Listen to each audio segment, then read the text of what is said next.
ይሄ ልጅ ምን አርግ ነው የምትሉት? ሰግጥ ስላለ ነው ሽልማቱን ስለተሸለመ ነው የተቃውሞ ጋጋታው?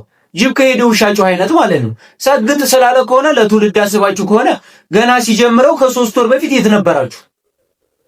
እኔ እኮ ግርም እኮ ነው የሚለኝ እኮ አንድ ሰው የግድያ ቅስቀሳ ሲያደርግ ዝም ብለን፣ ግድያውን ሲፈጽም ዝም ብለን፣ ስለ ግድያው ሲሸለም ግድያውን ተደግፈን የተቃውሞ ሰልፍ የምንወጣ ከሆነ ለኔ ፌር አይደለም ጭራሽ።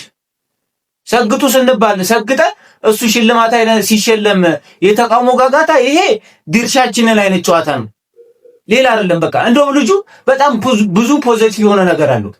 የተቸገሩ ሰዎችን ረድቷል፣ ስንት ነገር እና ሰግጥም ያለበት መንገድ ይመስለኛል መክሊትን ተጠቀም አይነት ነው እሱ የተረዳበት። ትውልዱ ግን ያው ሰግጥ የምትለዋን ነው ዳውንሎድ የሚያደርገው። በቃ ከዚህ ውጪ አያስበው። እኔ እኮ ከዚህ በፊት ልጁን ተውብዬ ቪዲዮ ሰርቻለሁ። እንደውም በሱ ብዙ ተሰድቤያለሁ። እኔ እኮ በጣም ግርም ይለኛል። 100 ወር ስታጨበጭብ ከርማ አሁን